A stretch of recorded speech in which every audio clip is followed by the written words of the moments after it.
Gariaband collector भगवान सिंह उइके ने Devbhog block के विकास कार्यों का निरीक्षण किया। उन्होंने तेल नदी के सेनमुड़ा घाट पर 10 करोड़ 26 लाख की लागत से बन रहे पुल का जायजा लिया और ग्रामीणों की मांग पर निर्माण जल्द पूरा करने का आश्वासन दिया।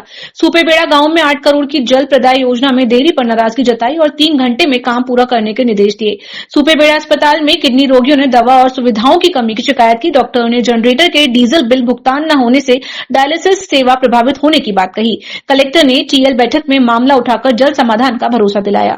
मैं अभी पुल को देख रहा हूँ, करीब करीब कंप्लीशन में है, कुछ काम माइनर बचा हुआ है, तो अभी बिना उसके हम जो है इसमें बरसात को देखते हुए इसमें चलने की अनुमति के लिए हमने इनको कहा है कि जल्दी अप्रोच को सही कर दिया जाए ताकि लोगों को आना जाना में कोई दिक्कत ना।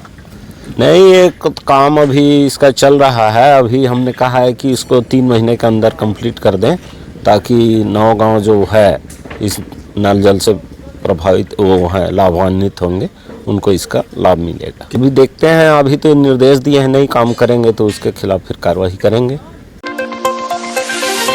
बेमेतरा जिले में रायपुर जबलपुर नेशनल हाईवे पर शिवनाथ नदी पुल से अनियंत्रित कार गिर गई। हादसे में युवक की मौके पर ही मौत हो गई। मृतक मध्यप्रदेश निवासी बताया जा रहा है। सूचना मिलते ही सिमगा और बेमेतरा थाना पुलिस मौके पर पहुंची और क्रेन से कार को बाहर निकाला। मामले की जांच जारी है। केंद्रीय गृह मंत्री अमित शाह ने अपने 2 दिवसीय छत्तीसगढ़ प्रवास के दौरान नक्सल विरोधी अभियानों की विस्तार से समीक्षा की। उन्होंने कर्रेगुट्टू और बसव राजू को मार गिराने वाले ऑपरेशन में शामिल जवानों से मुलाकात कर उनकी सराहना की। मुख्यमंत्री विष्णुदेव साय ने बताया कि गृह मंत्री ने सुरक्षा बलों के मनोबल को बढ़ाते हुए नक्सलवाद के खिलाफ जारी कार्रवाई को और तेज करने के निर्देश दिए हैं। हमारे देश के यशस्वी गृह मंत्री श्री अमित शाह जी का 2 दिन का प्रवास था छत्तीसगढ़ का, और कल जो नक्सल प्रभावित प्रदेश हैं वहाँ के डीजीपी का बैठक था, जिसमें विस्तार से नक्सलवाद के ऊपर समीक्षा हुई है। और आज माननीय गृह मंत्री जी को नारायणपुर के कैंप में जाना था, वहाँ पर लोगों से मुलाकात भी करनी थी, लेकिन उधर लगातार बारिश हो रही है, इस वजह से वहाँ नहीं जा पाए। तो अभी जो महत्वपूर्ण ऑपरेशन हुए कर्रेगुट्टा का और फिर जो नक्सलवाद का सबसे बड़ा हेड बसव राजू न्यूट्रलाइज हुआ, तो उसमें जो जवान शामिल हुए वो सब यहाँ पर आके मुलाकात किए और सबको मतलब माननीय गृह मंत्री जी ने उनको शाबाशी दी। राजधानी रायपुर के लाखे नगर स्थित गोंडवाना गैस एजेंसी में देर रात चोरों ने ग्रिल तोड़कर 3 लाख रुपए से ज्यादा की चोरी कर ली। घटना सीसीटीवी कैमरा में कैद हुई। चोर नकाब और टॉवल से चेहरा छिपाए हुए थे। आजाद चौक थाना पुलिस ने मामला दर्ज कर जांच शुरू कर दी है। कांग्रेस प्रदेश प्रभारी सचिन पायलट आज रायपुर पहुंचे। एयरपोर्ट पर उन्होंने बताया कि प्रदेश कांग्रेस के प्रमुख विभागों की बैठक में अब तक कुल हुए कार्यों की समीक्षा और संगठन को बूथ से प्रदेश स्तर तक मजबूत करने पर चर्चा होगी। पायलट ने कहा कि रात में विधायक दल की बैठक भी होगी, जिसमें छत्तीसगढ़ के अहम मुद्दों और मानसून सत्र की रणनीति पर चर्चा की जाएगी। उन्होंने बीजेपी सरकार पर निशाना साधते हुए कहा कि राज्य में नियंत्रण दिल्ली से हो रहा है और सब कुछ ऊपर से मैनेज हो रहा है।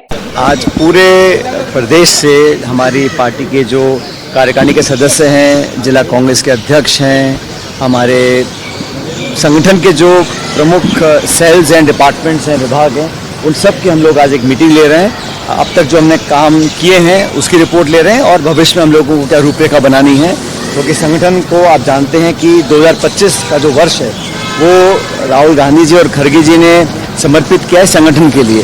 इसलिए अभी से ही हम लोग अपने संगठन को पुख्ता करना चाहते हैं। बूथ से लेके प्रदेश लेवल तक जो जो हमें तब्दीलियां करनी है, बदलाव लेकर आने हैं या जो रोड मैप तैयार करना है, उस पर आज विस्तार से चर्चा होगी और 2 दिन तक यहाँ लगातार बैठक कर कर हम लोग कांग्रेस पार्टी को नई दिशा देने का काम करेंगे। तो सभी विधायकों से हम लोग चर्चा करेंगे और सदन के अंदर, क्योंकि प्रशासन, सरकार और भाजपा का जो कार्यकाल रहा पिछले 1.5 साल से हम सब लोग देख रहे हैं, और सबसे महत्वपूर्ण मुझे लगता है कि जो लॉ एंड ऑर्डर है, कानून व्यवस्था है, वो बहुत लचर है और यहाँ पर नियंत्रण मुझे लगता है दिल्ली का ज़्यादा है, रायपुर का कम है। सारा कुछ मैनेज ऊपर से हो रहा है और लोगों का विश्वास उन लोगों में नहीं रहा जिन्होंने वोट लिए हैं, जिन लोगों को जनता से आशीर्वाद मिला है शासन करने का, उनके बजाय वो बाहर दिल्ली की तरफ देखते हैं सारे निर्देशों के लिए, सारे निर्णयों के लिए। इसलिए सरकार को जवाबदेही तय करना हमारी जिम्मेदारी है।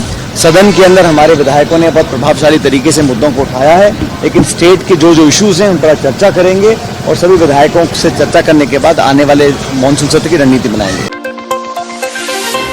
केंद्रीय गृह मंत्री अमित शाह के नक्सलियों को सोने नहीं देंगे बयान पर प्रतिक्रिया देते हुए सचिन पायलट ने कहा कि कांग्रेस हिंसा के खिलाफ है, कार्रवाई हो लेकिन पारदर्शी तरीके से। उन्होंने कहा कि ये आंतरिक सुरक्षा का मामला है, इसे राजनीतिक रंग नहीं देना चाहिए और इसका लाभ जनता तक पहुंचना। हम तो शुरू से ही हिंसा के खिलाफ हैं और LWE जो एक्सट्रीमिस्ट लोग हैं जो हिंसा का प्रयोग करते हैं उसके खिलाफ हमेशा से कांग्रेस पार्टी रही है। हमारे नेताओं ने, हम लोगों ने बहुत कुर्बानियां दी हैं इस देश को, राज्य को सुरक्षित रखने के लिए। तो जो प्रभावी कार्रवाई करनी चाहिए, कार्रवाई पारदर्शी तरीके से होनी चाहिए और इसको पॉलिटिसाइज नहीं करना चाहिए, क्योंकि ये आंतरिक सुरक्षा का मामला है, इसमें कोई पॉलिटिक्स नहीं करें और जो भी कार्रवाई हो सबको कॉन्फिडेंस में लेके की जाए, प्रभावी हो, पारदर्शी हो और इसका राजनीतिक रण ना हो। इसका जवाब तो वही दे सकते हैं, लेकिन मैं इतना चाह रहा हूँ कि ना सिर्फ इस प्रदेश में, अन्य प्रदेशों में भी जहाँ पर भी इस प्रकार की हिंसा होती है, नक्सल हिंसा तो कोई लोग अंजाम देते हैं, तो उसका समापन सबको मिलकर करना चाहिए। लेकिन इसमें जैसे मैं बार बार कहता हूँ, रेखांकित करना चाहता हूँ कि बहुत सोच समझकर कठोर कदम उठाने चाहिए। सारी कार्रवाई पारदर्शी तरीके से होनी चाहिए, क्योंकि कार्रवाई तो सरकार करवाती है, करने वाले जो हमारे अर्धसैनिक बलों के साथी हैं, पुलिस के साथी हैं, वो अपनी जान पर खेलकर इन चीज़ों में अपना भूमिका निभाते हैं। तो कार्रवाई पारदर्शी हो, जवाबदेही लोगों की तय होनी चाहिए और जो भी निष्कर्ष निकले उसका लाभ जनता को मिलना चाहिए।